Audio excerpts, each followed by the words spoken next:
Attention pro athletes. Want to secure your financial legacy and thrive off the field? Oakbridge Wealth Management, led by wealth manager Chris Anicetti, is your dedicated financial planning ally. But don't take it from me.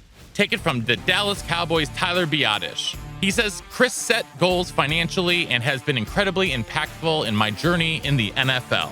Experience our customized, comprehensive approach, trusted by top NFL players. Don't leave your financial success to chance. Connect with Chris on Instagram at OakbridgeWM_Anicetti. That's OakbridgeWM_ANICETE, and let Oakbridge Wealth Management guide you across the goal line. Bernstein again, big opening, pass 5, pass 10, Vermont's a man, and he goes all the way to the 15-yard line. 17 yards of the carry. Welcome back to the Believe in Badgers podcast on the Believe Podcast Network, presented by betonline.ag. Once again, I'm Matt Perkins, joined, as always, by Badger legend, the Hebrew Hammer himself, Matt Bernstein. Bernie, how are we doing today? Man, we're good. Every day on the podcast is a holiday. We got a superstar who I was lucky was a young man because I didn't have to run into him that much. Well, I still did, but not when you were like thick like you are now, like packed up. Lucky to have one of my friend, Jonathan Casillas, and now Matt Perkins' friend. Two-time Super Bowl champ. Correct. Yes, sir. Damn, dude. Yes, sir. And it's man, thanks for having me, man. I really appreciate it. Sorry for the wait, fellas. No. But it's good to be worry. on, man. Good to talk to you. Nice to meet you too, Matt, brother. Thank you. I appreciate that. And shout out to Javery for assistant producing this one. So, Javery McFadden, my guy. We love Javery. One of the great episodes among the many great episodes we've had is Javery's. Go back and check it out from a couple months ago. Before we get into it with JC, want to remind you guys that we are presented by betonline.ag, where they continue to be your number one source for all of your online sports wagering needs. You name it, they've got it over there at betonline.ag. MLB season is in full swing. Still get some MLS. You get casino games, card games, whatever your style is, preseason bets, futures, it's there at betonline.ag. Head on over to the website or use your mobile device to sign up today. Receive a 50% welcome bonus on your first deposit with our promo code BELIEVE. That's BLEAV. Bet online, where the game starts. Wait, before we start, I gotta ask you a question. Are there many Badgers who have won 2 Super Bowls? Well, I know there's one that got 3, James White. I know that. So you got James White, and then after that, there's not many. Right? Does Beckham have 2? Did he get 2 with the Giants? No, he has one with the Giants. I doubt he has 2 because the Giants went in 07 and then 12, and he was a rookie. My rookie year was 09. Okay. But yeah, we got some champs now. Mike Webster had 4 with the Steelers in the 70s. Oh wow! Really? Wow. Or at least 3, if not 4. In my years, we got a whole bunch of guys that were on some rosters. You know, a little bit after me, like Russell Wilson, but O'Brien Schofield was on that roster. Maragos, he was on the roster as well. So we got some Super Bowl champions that I play with. Of course, some came after me. Russell Wilson came after me. James White came after me. But hey, we've been popping out them Super Bowl champions lately. But 2 is impressive, man. And with 2 different teams, like you just either lucky or you guys you're just that good. Well, listen, this is what it is. New Orleans, they never won a Super Bowl. I come in, I choose them as an undrafted free agent. And then that's what happens. When I get to your team, we just go to the next level, I mean, that's what happened when you showed up in Madison, man. You and DeAndre Levy brought that linebacking core to a whole new level. You mentioned that, actually, that was a question I was going to ask you anyway. I think in a lot of ways, isn't it better to be an undrafted free agent than like a late 7th rounder because you can really kind of pick where you want to be? Yeah, I would say yes, because like the late 7th round, the undrafted free agents, signing bonus is not too far off, and having the choice, to pick between whatever teams that's actually, interested in you, because for 7 rounds, nobody was interested enough to draft you, and I actually had 2 teams. I had the Tampa Bay Buccaneers and the New Orleans Saints. And if you guys can remember back then to the 2009 season, the Saints went 13-3. We won 13 straight games. Actually, crazy thing, losing to the Bucs later in the season, and the Bucs only having 3 wins that year. So made the right choice. Absolutely. Well, let's go back pre-Super Bowl. pre-draft free agency, pre-Madison. Let's get back to New Brunswick, New Jersey. My father's former hometown, New Brunswick, New Jersey. Little Jonathan Casillas. What's up, man? What's going on? What's little JC like running around out there? Well, first off, I didn't start playing football till I was a freshman in high school, and Jersey, just like Pennsylvania, even New York, like it's not like Florida or Texas in terms of football, but it still breeds a lot of great athletes here, a lot of athletes that play, football players that start when they're younger, sometimes 6, 7 years old, and a lot of my friends, when I moved from Jersey City to New Brunswick when I was 11 years old, a lot of the guys that I started befriending, they all play football. And I'm begging my mom, and she didn't let me play because she said I'm gonna get hurt. And hey, she was right. she was right about that. But I ended up playing my freshman year. Wasn't that good. But I was an athlete. I can run, I can jump, and I like contact, which I was always a physical basketball player. I always played like in the projects, street ball, like project ball. Like we played that type of, and I loved it. And then my sophomore year, going into my sophomore year, I started, really hitting the weight room for like the first time. And in sophomore year, one of the linebackers go down. Matter of fact, I started the year on JV. I had 4 sacks the first game. They was like, okay, no more JV. They moved me up. I wasn't really playing as much. I was more special teams on varsity. And then the game I got elevated, or the second game, one of the guys gets hurt, the linebacker.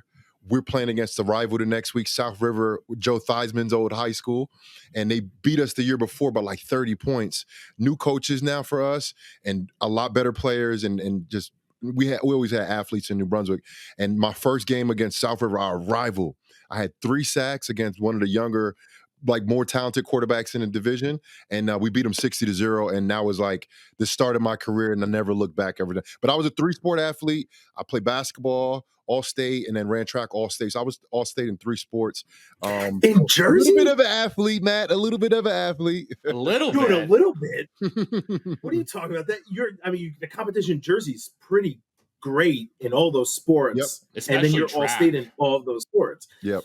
Dude, I want to go back to it because I think starting late, I think is doesn't mean that it hurts you anymore. I think as we talk to so many guys, like I had no idea people started 9th grade or 10th grade, because when people show up at Wisconsin, somebody vetted you, somebody scouted you, I thought when you showed up, we'll get to this, but like your talent was like unmatched. You were just raw potential. And I feel like you over the course of your career figured out like how to be the best linebacker. Obviously you did in the NFL too. But dude, so after your sophomore year, that's like you're getting letters, like people are interested. Like, what does that look like? After sophomore year kind of started, I was actually getting recruited by Ivy Leagues at first. I was already NCAA eligible as my sophomore year because I took the SAT as a sophomore. I had like a 3.7 GPA. Like, wait, go back. Go back. Why would you take that test so early? Well, you know what? Get it out of the way. I had such a good sophomore football season as a starter, and I was starting to fill out. I was lifting weights, and I started getting maybe a couple of letters. So my academic coach, Ms. Lori Lazovic, who still to this day is a tremendous friend, like a second mom to me. We do a lot of work together, charity work together. But back then, she was an academic coach, and she recommended me do it. We had Marvin Taylor, who ended up going to UConn, Kareem Byram, who ended up going to Buffalo, and then we also had Dwayne Jarrett, who ended up going to USC, being one of the best receivers in the nation. So a lot of recruits were coming in, and they were asking about all the younger guys like myself and Andre Dixon. So we had a lot of guys, Matt. We had some talent in New Brunswick over that course of time. And for me, the stuff I like to do now, I'm trying to get back to New Brunswick to get back to where we used to be at. Maybe not to the state championship, putting out 8 Division I players, but at least we can be competitive in the division and be a namesake in Jersey still. I just find it amazing that you literally sat down for like 6 hours to take that test as a sophomore. Oh man, it makes sense in my brain now. It was rough. That test is the most worst test I've ever taken. Yeah, they're not even requiring that no more for kids. They're not requiring SATs, ACTs. It's just the grades, and how that could be finessed. So that's a whole other conversation that I'm sure we can have. That's the whole other hour. And I just don't. Like, how are they helping the kids? Like you making it an easier way for them to get in. At college is not easy.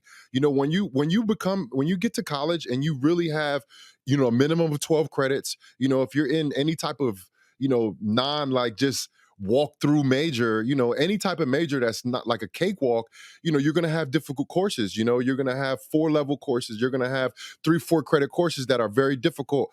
How are you preparing the guys to do that? You're just preparing them for football. That's it. Come on. We know it's a lot more than that. First off, wow, dude, you have a lot of knowledge behind this. And I feel like we should have another podcast just on this alone. Yes, please. I don't disagree with you, but I do find that, and I might be wrong, but the test limits the amount of people or the type of person. Like I went to a high school at Westchester County. Like it's a great high school. My parents, everyone pushed academics, but that's not like it is for the rest of the entire country. So to make someone have to get a 900 on an SAT could hold back a large group of young people to not go to college.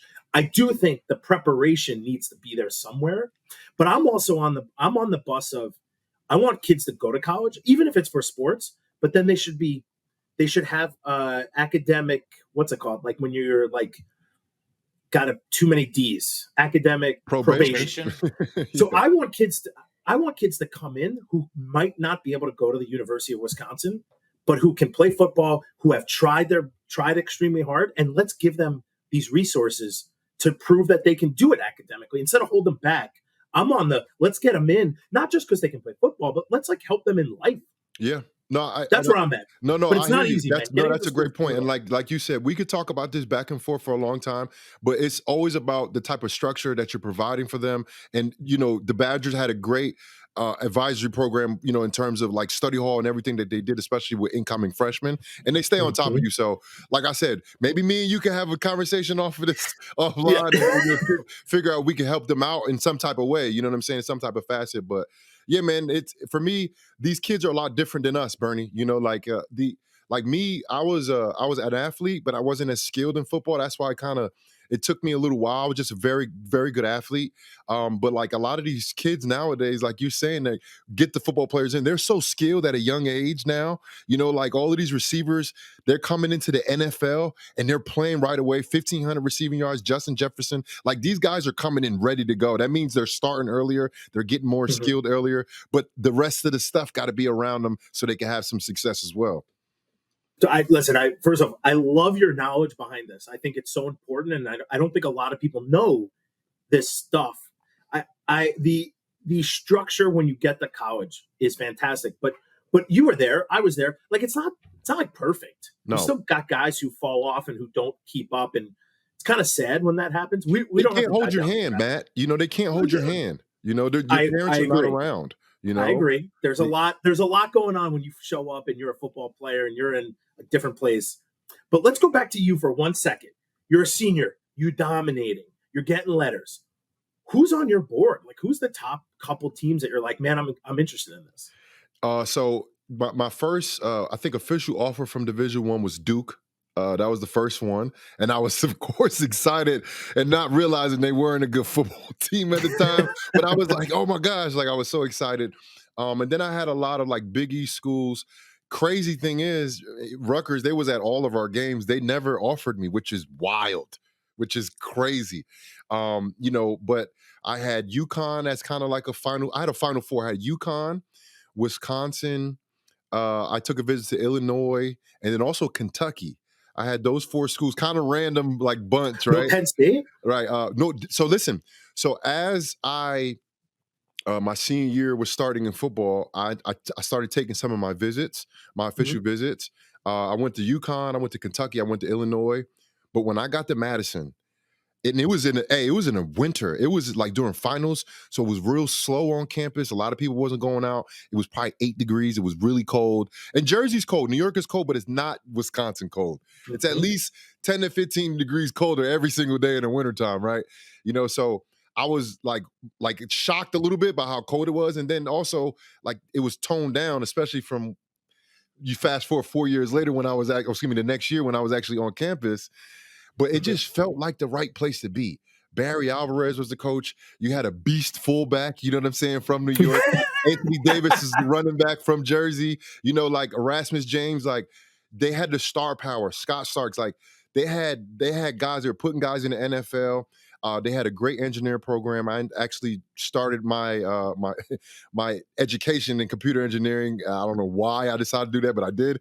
Uh, but they had a great engineering program. I love red. The red looks nice, and I saw myself in those red jerseys, man. And I just came back and I was like, I'm going to Wisconsin. Like this is, I got to get there, man. And then also, Matt, PJ Hill, we both were getting recruited, of course, and Coach White was our guy that was recruiting us. Wow. He would be talking, I'm going to go see PJ.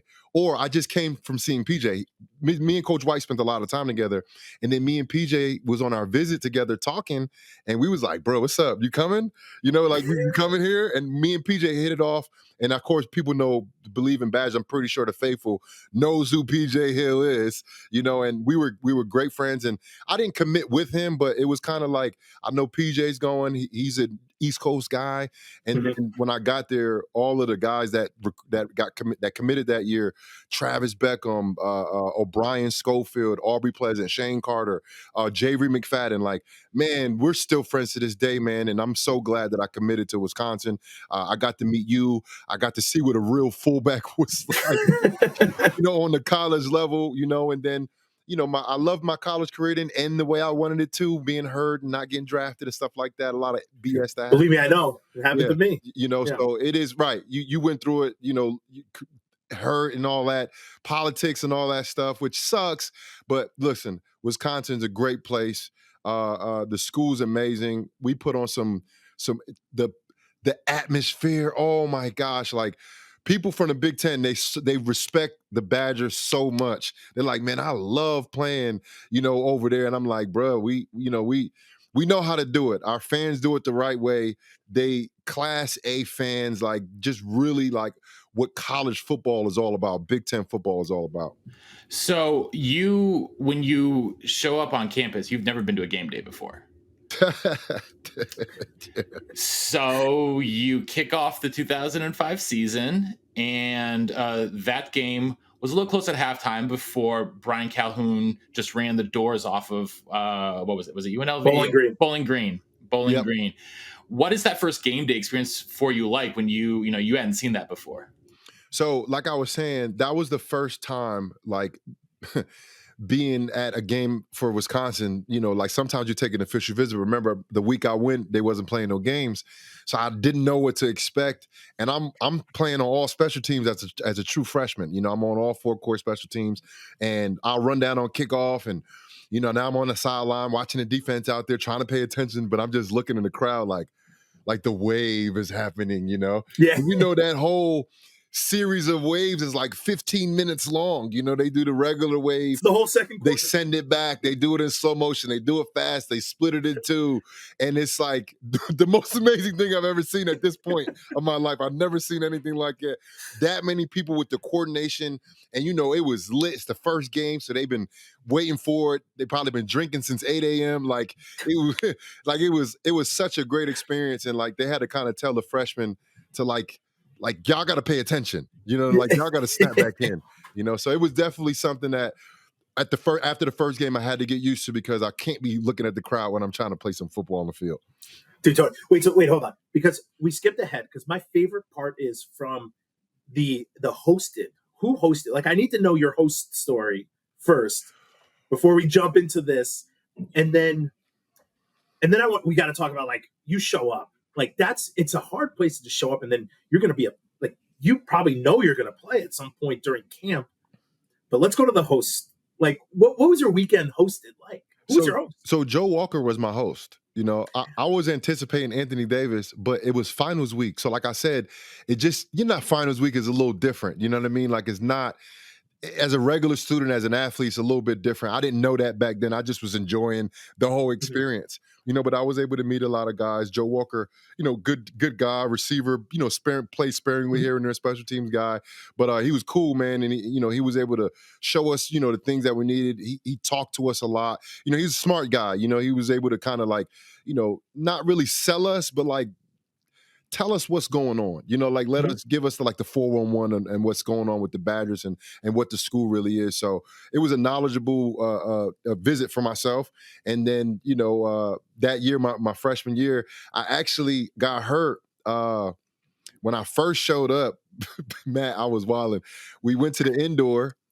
Me, Travis Beckham, PJ Hill, who else? Prince. It was a couple other guys, and we was throwing the ball around. This is before we got our physicals. So this is like really early on. We just got in, and we kind of I wouldn't say snuck in the indoor, but we kind of went up there and there was a ball. We start throwing the ball around. One of the guys falls on my foot, and I break my foot. No. Yeah, and I basically was like, yeah, I was training, running up the stairs, and I ended up having to miss that first, couple months or a month of training, and then I started running, and then this was the first time in training camp that I practiced. I was finally healthy to practice. Mind you, I'm out of shape because you can't train for football when you're not training for football, actually practicing football. The first time they told me to run down on kickoff, right? And you know how it is. They get the ones and the twos, sometimes the threes, ones, twos, threes, one, twos, threes, and they just running them down, running them down, running them down. They made me do 5 reps in a row with the first team, the second team, the first team, and the second team again. Maybe 4, maybe 5. But they were just trying to see if I could run and if I was healthy. And I guess how tough I was because I was dead after that. I couldn't do anything, but I think I proved something to them just running down on kickoff. And then I didn't redshirt, which I didn't know. I thought I was going to redshirt because I was hurt, but I ended up not redshirting. And then, of course, I played my freshman year, big pump block against Minnesota, and the rest is history. I had a great career in Wisconsin, man. I mean, not big, huge. Like that could be like one of the biggest plays in Wisconsin history. I mean, we were going to lose that game. Yep. Literally, we were losing. Yep. And that we were getting dogged too. We were getting the dog. Yeah. Getting Lawrence Maroney, Gary Russell. I think Lawrence Maroney had 250. They always had like two or 3 running backs that we couldn't stop. Yeah. Even in 02, was it 02? 03 when we went the year. Yeah, 03 because we lost there. They had 2 guys who we couldn't stop, and it was like a joke. Oh, they all play in the NFL. All those guys. Every single guy. Yep. It's a great game, back and forth. And you know what it was? So what's the play called? Brandon Williams was the returner. And it wasn't supposed to be a block. It was a return for B. Will. And, B. Will, you give him a little space, he's going to score. So we're looking at each other like, yo, we got to get him in the end zone. We got to get him in the end zone. And then, man, I came off the edge just, to kind of get my guy and hold him, so he don't run down the field. Like I said, it wasn't a real block. It was a return. And, man, the punter dropped the ball. And when I did, I shed my guy and I ran in, and the technique was terrible, but it worked. I blocked the ball, and Strickland pushed me out the way. I know, it's hilarious. But as long as we got the ball, that's all that really mattered. But he definitely gave me a shove. The ball was right in front of my hands, and he pushed me out the way. That's my boy Strick, though, man. Love him for it, bro. I think he said that exact same thing to us when he was here last summer. He's like, yeah, I might have pushed JC out of the way a little bit to get that one. Strickland was always in the right place at the right time. Yeah, absolutely. Just a smart football player too. Mm-hmm. Dude, so you don't redshirt, because here's what that was my senior year. I remember like a lanky dude, right? Like good athlete. Like you were all over the field. I think you and DeAndre Levy were kind of the same, like not big. Yep. Like middle linebacker types. You would equivalent like a Jeff Mack, who I showed up when I came. Love Jeff Mack. Mm-hmm. Love Jeff Mack, but he was a thumper. Like big guy. He was downhill. He was baller. He was side to side too. But you and DeAndre Levy, I think, kind of changed that position on the. You could be anywhere on the field, literally at any time. You guys were fast, physical. What was it like after your first year? You bulked up, like you hit the weight room hard. What was it like as you're kind of learning the game and physically getting in shape? Well, it was a huge learning experience that first year. I feel like I really started learning football. Not to say I didn't learn football in high school, but high school football is high school football. There's not like the depth of X's and O's as you get on the college level, and of course that increases as you get to the NFL. So I'm really learning, and as a sophomore, I'm like finally figured out how to really tackle guys like efficiently. You know what I mean? Mm-hmm. And playing along Levy and Shane Carter, who also played as a sophomore.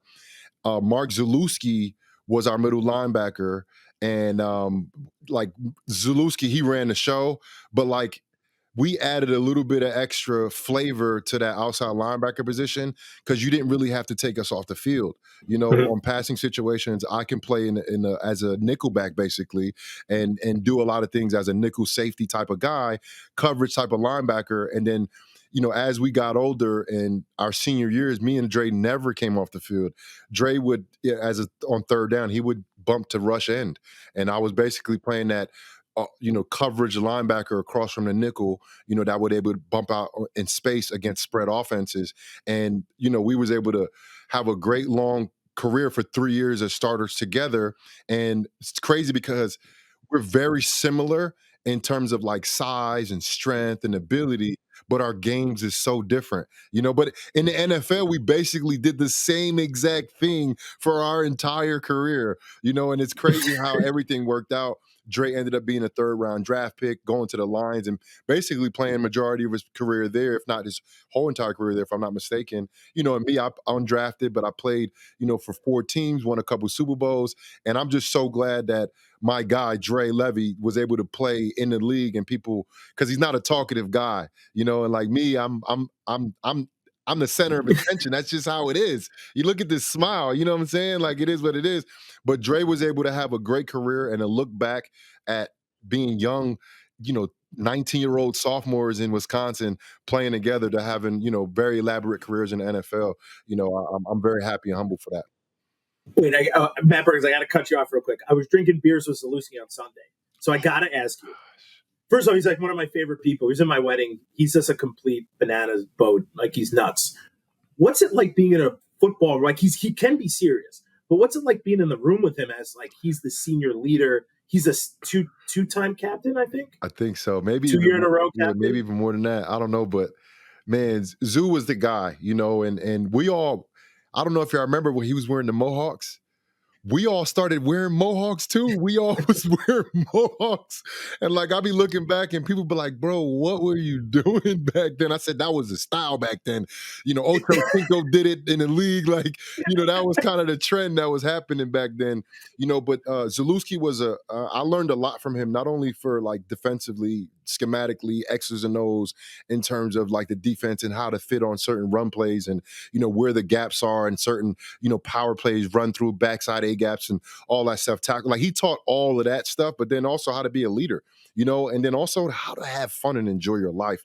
Zalewski was a guy, Matt, he's going to get after it, but when he came to work, he was all about working. He if you playing fullback and you coming with that weak stuff, he gonna pop you in the B gap. Like Zalewski, he showed me kind of how like to really not only be a great player, but to enjoy, your college career. He tells me all the time he used to blow me up every single play. I never won one time in 4.5 years being there. You act every time, right? Every time he beat one. And I never drank more beer than him. I never did anything better than him. But at this, it's just, he's like my best friend. I like love him to death. I don't believe any of that's true. But it was always good battles. That's for sure. Attention athletes. Do you want a frictionless and tailored financial planning experience to secure your future? Well, look no further. Introducing Oak Bridge Wealth Management, the premier financial planning firm for professional athletes. Led by wealth manager Chris Anicetti, our team provides a unique and comprehensive approach, ensuring your financial success both on and off the field. We understand the unique challenges you face as a professional athlete, from managing cash flow habits to planning major business purchases and navigating complex contracts. That's why we've developed a proven process, working closely with our strategic partners to provide seamless solutions for your unique financial journey. Our services evolve with your career, offering short, mid, and long-term goal setting, portfolio optimization, real estate investments, and more. As you transition to life beyond the field, we support you with career development and philanthropic ventures. But don't just take our word for it. Top NFL players like Chase Boulier, Tyler Biadasz, Alec Ingold, and more trust Oak Bridge Wealth Management to guide them towards financial success. Troy Dye of the Minnesota Vikings says, I really love the work that Chris and the rest of the Oak Bridge group do. I especially like the honesty and transparency when it comes to setting up financial goals and plans that best fit my needs and situation. It's time to elevate your financial game plan. Connect with Chris on Instagram at OakBridgeWM_Anicete. That's OakBridgeWM_ANICETE. And join the winning team. Well, what I wanted to ask was actually kind of the same thing. You and Dre and then Javery, what is the competitiveness like for you guys who came in together and all had but you and Dre especially had legendary careers at the position, and like Bernie said, redefined what it meant to be a linebacker at Wisconsin. Talk to us about the competitiveness, how you pushed each other, and what sort of made you guys excel in such a way. Well, when we got recruited, it was 5 linebackers that the Badgers had signed that year. If I'm not mistaken, it was 5. It was myself, Javery McFadden, DeAndre Levy, Travis Beckham, and Elijah Hodge. Travis was a I think All-American, if I'm not mistaken, from Oak Creek, Wisconsin. And man, everybody, you come in as the 4 or 5-star recruit. I think he was a 5-star. I think Hodge was a 4-star, and I was maybe a 2 or 3-star. Dre was like a 2 or 3-star.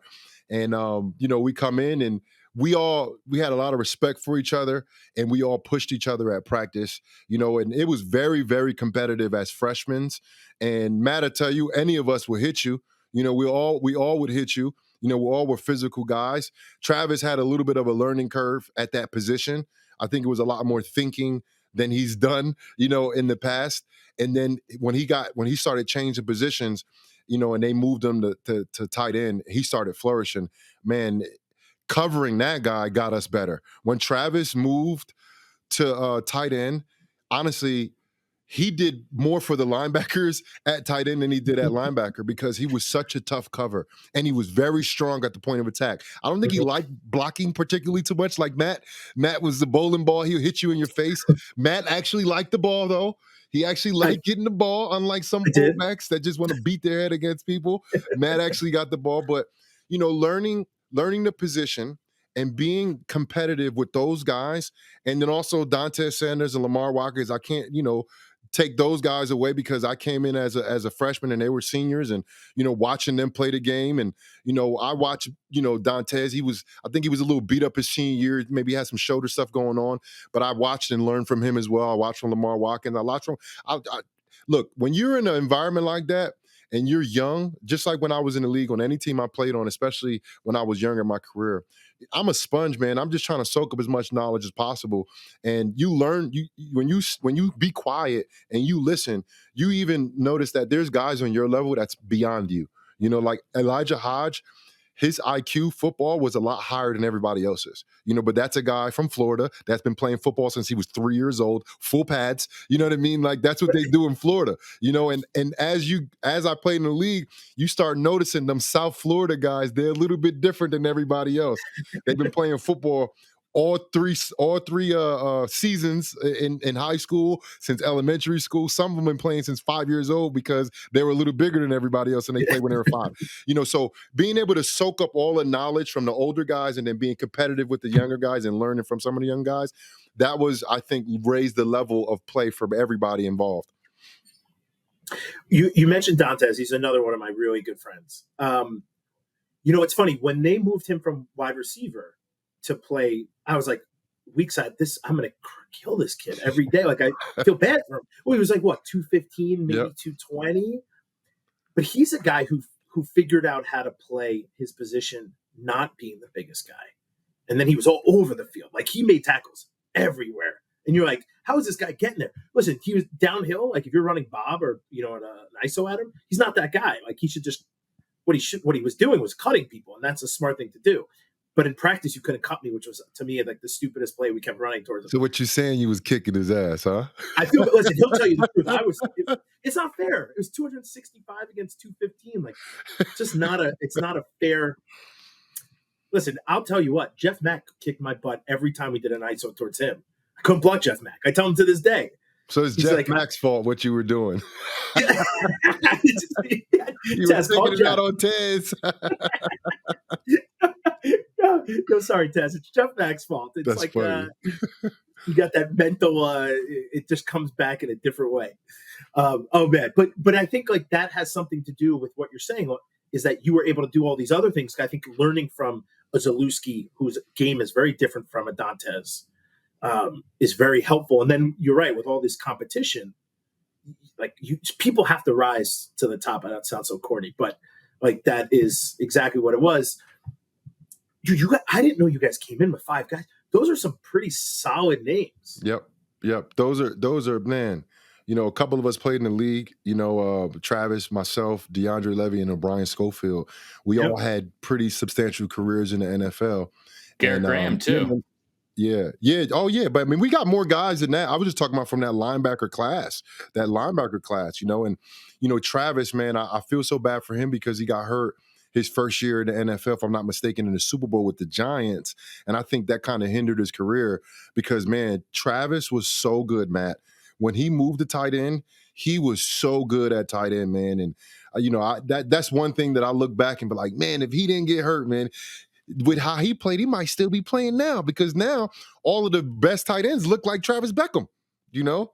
The Travis Kelce looked just like Travis in college. You know, they similar type of guys, you know, and, you know, I'm just, honestly, I'm so grateful to experience even the time that we had, Matt, and, you know, seeing how you played the game.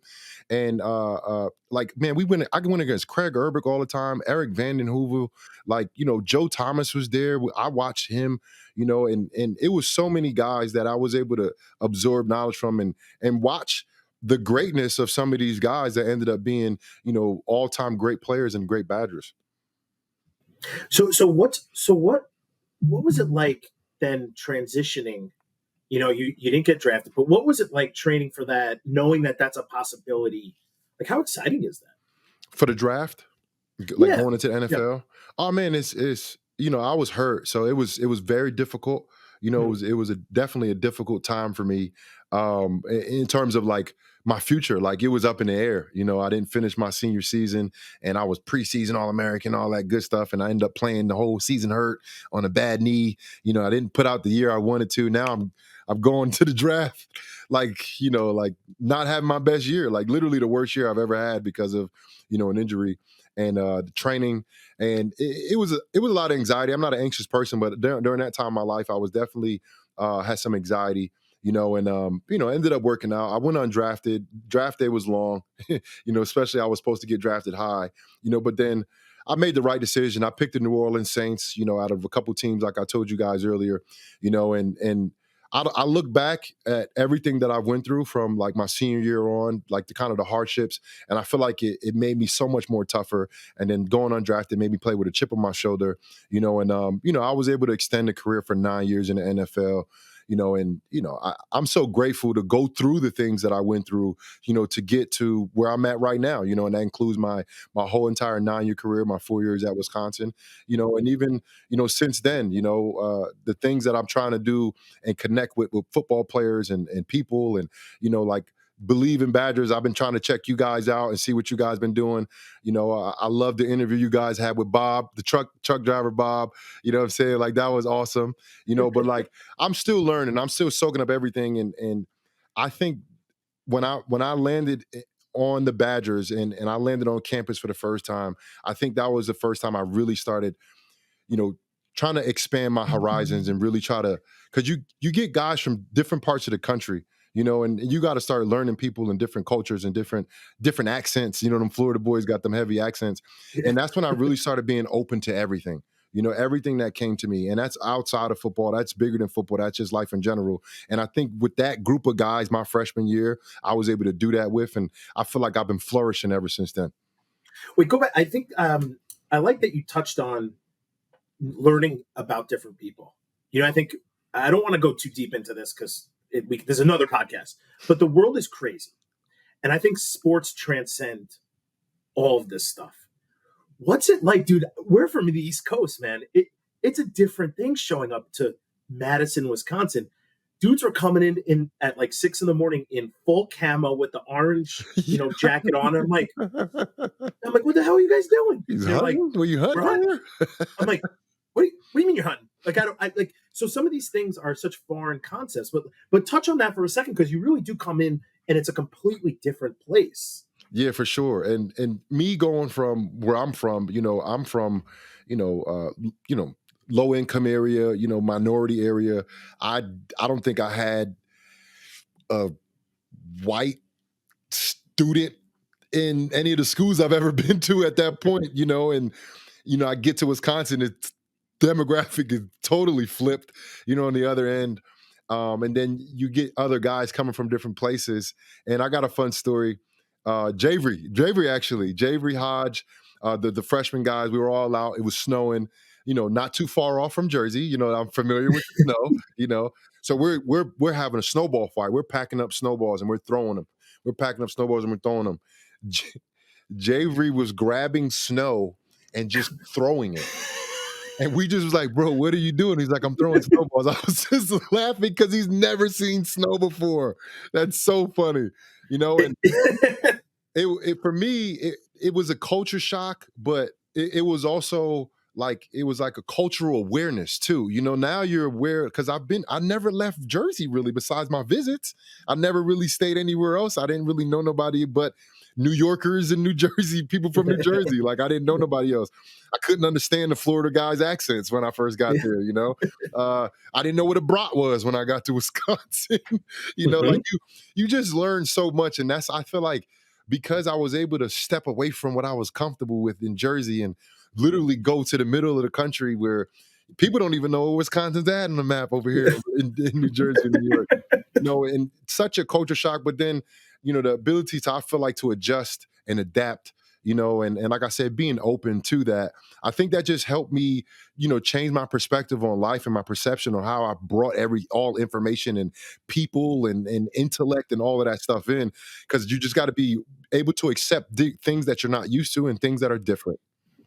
I think it's really cool, and I think it's so respectable what you and a lot of other guys have done to literally come into Wisconsin and make it your home and just I don't want to say buy in, but no, I think that's the right term, buy in, yeah. But you just jump in and you're like, I'm going to be here, and I don't care what anyone thinks. Like This is the place I want to be, and I think it's really respectful because I didn't know that. Like I'm 18 years old, I just show up at campus. I'm not really thinking these things, right? My dad was like, dude, you're like going to be one of the only Jewish people or on the team, and I'm like, oh, that's a little weird. This is different, but I think it's but I'm a white guy. So I think it's really respectable, like to hear like how Dantes came in and a lot of other guys. I think it's just really commendable. If that's the right term to what you and guys have left like a legacy for. I just think it's special.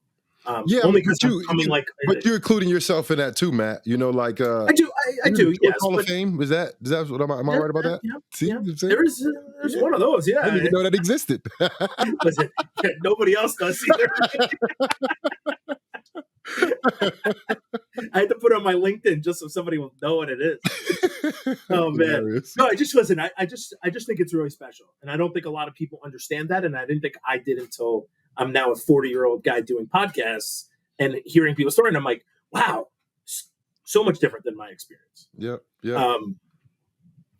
But I mean, dude, showing up in the locker room and having that blended whatever it is really funny.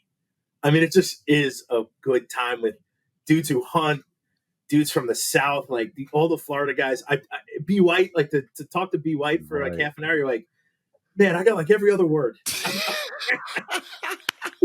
but the nicest human being like ever. Yeah. Like never said a bad word about anything. Like just funny. I don't know. Just funny. So, okay. So we're running out of time, but I got to ask, how cool is it to play in the NFL? Then how cool is it to win a Super Bowl? Man, I didn't even know, like, it's so crazy. Like I had a dream, I guess, when I was younger, I was playing in the NFL, and it ended up being in the yearbook, that I was playing the NFL when I was like in the fourth grade. But mind you, I told you I didn't play till I got to high school, so it was literally a childhood dream of mine, and, able to, go to New Orleans, such a special place. Unlike any other place that I've been at, Wisconsin, all the teams I play for in the NFL, New Jersey, it's such a special place. And I'm so lucky, like that I was able to play with that franchise and, have such a great experience down there and understand how important football was to certain people. You know, in New Orleans, football is important to us. We working in football. Matt, you were a tremendous fullback. You know, you're a legend. I feel like maybe I can say that about myself, maybe. 100% you But are. in New Orleans, football meant so much to them. Katrina being, I think, 4 years before I got there, Drew Brees getting here a year after Katrina, New Orleans kind of being on the bubble of trying to figure out if they're a good team or not. And then, you know, bringing in Greg Williams, Jonathan Vilma, and all the guys, Roman Harper, drafting Roman Harper, Bushrod, Reggie Bush, bringing those guys down there to win that Super Bowl my rookie year, it meant so much to the region. Not just New Orleans, not just Louisiana, anybody that was affected by Katrina in that kind of Gulf region, it meant so much to them. And that's when I really started playing, not just for myself and my family, for my mom to make her proud.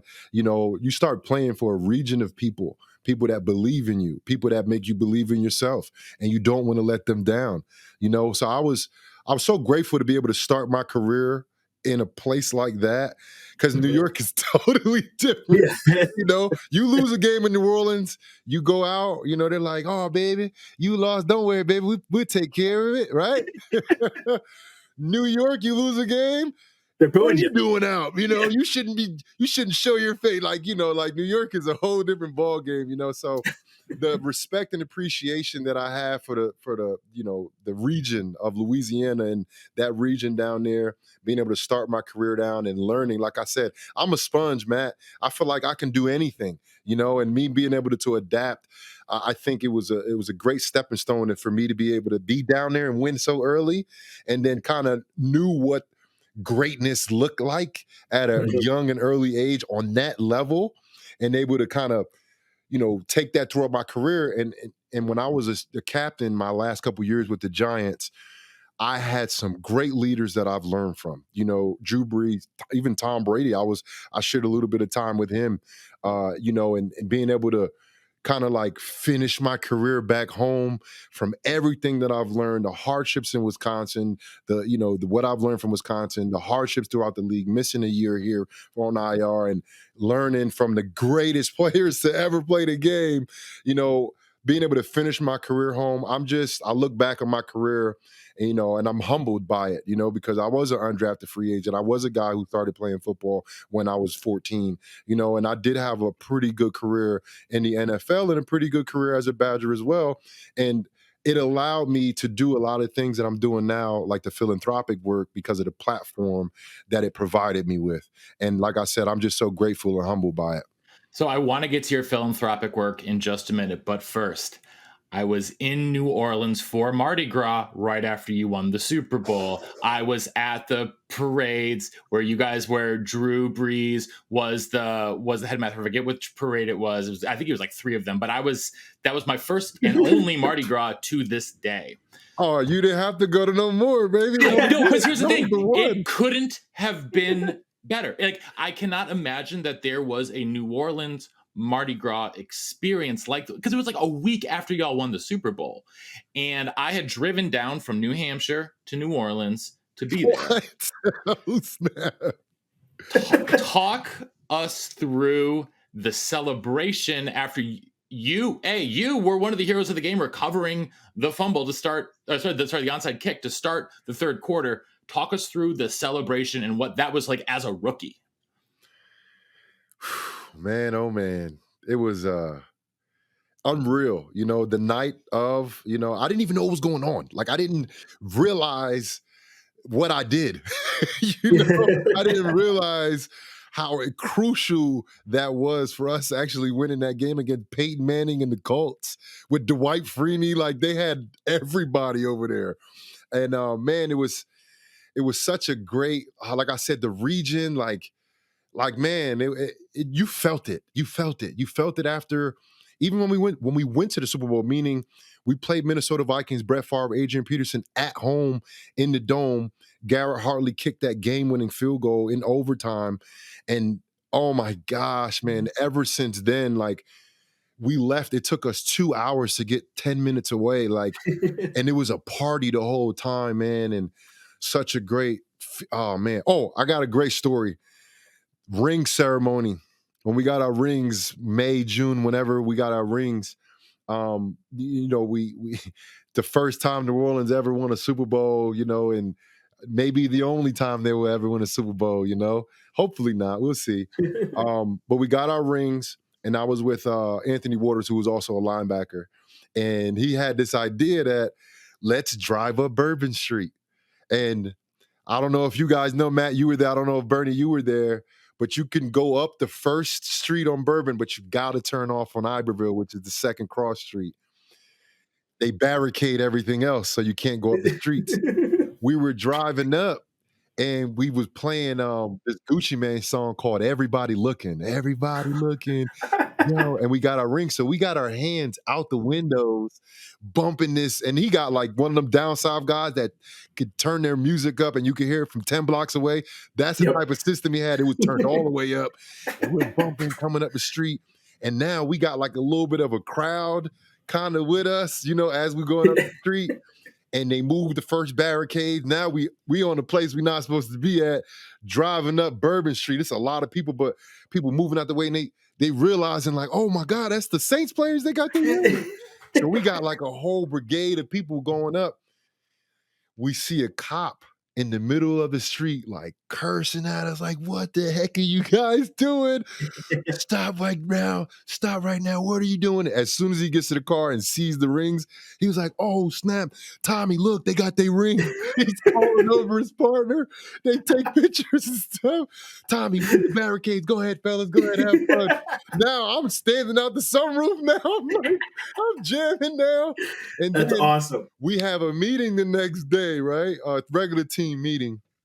And they people heard of what happened with me and Anthony Waters or whatever.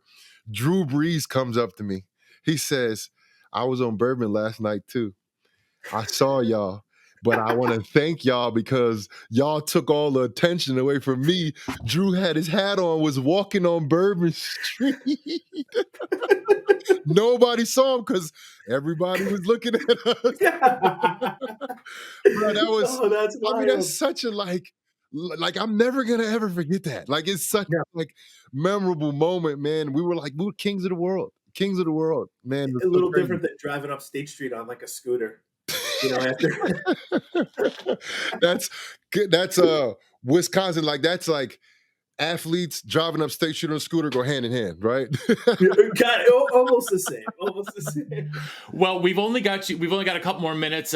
Bernie and I, unfortunately, both have continued meetings that we have to go to, but want to talk about what you're doing now, especially philanthropically. So can you share with our audience, what you are up to these days, and, where you have taken all of this knowledge and experience that you've gained and have talked about, and what you are doing and how you're funneling it now? So I'm in the midst of forming my own foundation, probably 10 years too late, but better late than never, right, guys? But I'm forming my foundation. It will be the Forward Progress Foundation. I've been running my Forward Progress camp for 10 years. We've done 8 years, but we had to take 2 years off because of COVID, and all that BS and stuff. But we would have been at year 10. This year would have been year 10. It was just a couple weeks ago. And it's not, I wouldn't even call it a football camp. We do football. We do a little bit of football. But it's a leadership camp. Where kids come in, we give them life skills courses in the morning, 8 life skills courses. We have resident coaches / teachers, Jen Welter, Dr. Jen Welter. She was the first female NFL coach. She teaches and coaches. Jonathan Vilma, he runs our public speaking class for the kids. Of course, Jonathan Vilma, national champion. I won a Super Bowl with him. He's on Fox now. He's a color broadcaster on Fox. And we're bringing in professionals to not, like, the football part is cool, but I want to help these kids be leaders, be successful in whatever they want to do. If that's football, okay, cool. And whatever they want to do. So we're there to try to inspire, empower, provide hope, and this is all in my hometown. And I'm working with a company now to do things like this throughout the country, not just in New Jersey, not just in New Brunswick. That's why I'm now finally forming my foundation, because I had a partnership with the Board of Ed in New Brunswick. So that's kind of like I didn't need my own charity or my own foundation, but now it's like what I want to do to continue to help in the reach and further extend the reach. I need to form my own foundation. So I'm in the midst of doing that. The Forward Progress Camp is going to get a lot bigger. We're going to be, trying to get that outside of New Jersey. I do one of the events that I do with Forward Progress is empowerment through literacy, and this is Read Across America, like a book tour almost, where I just go read the kids, man, kindergarten, first grade, second grade. 1 year I did 14 schools in a week, which was like, Damn. that was a lot. And each school I'm doing multiple classes, kindergarten, first, second grade, for me, like I said to you guys earlier, the experience that I've gotten and the platform that I was able to play at for a long time, enabled me to do certain things like this. And this is something that I feel like not only do I want to do, I feel like I need to do it and I'm good at it. Like first of all, I learned how to read Cat in the Hat books, okay? Yeah. Very difficult books to read, and I learned it. And I have pride in it. Yeah. But it's something that I connect with, and I feel like the kids connect with me. They see me. I got a daughter that's 11. I can relate to younger kids. They can hear me, and because I have a daughter, I understand the parents and the teachers. Sometimes it goes in one ear and out the other. But when a 2-time Super Bowl champion shows up, they might listen. So for me, I use that platform. I use that resignation that I have, and I try to give back as much as possible. But we're looking to expand on everything that we're doing. Hopefully I can get back on with you guys in whatever 6 months to a year from now, talk Badger stuff. But hopefully I'll be having a lot more stuff I'm doing. Hopefully I'll be doing stuff in Wisconsin as well. And we will absolutely be having you back. You have an open invitation anytime. Plus, we got to talk about the testing. We got to talk about preparing student athletes for the next level. It's amazing what you're doing. We will link in the show notes to find out more information about it. We've got to wrap it up here today. But JC, like I said, we cannot thank you enough for joining us here today on the Believe in Badgers Football podcast on the Believe Podcast Network, presented by BetOnline.ag and our friends over at Oak Ridge Wealth Management. Thanks for tuning in, and until next time, on Wisconsin. On Wisconsin. Can you ever figure out which way to go with this thing?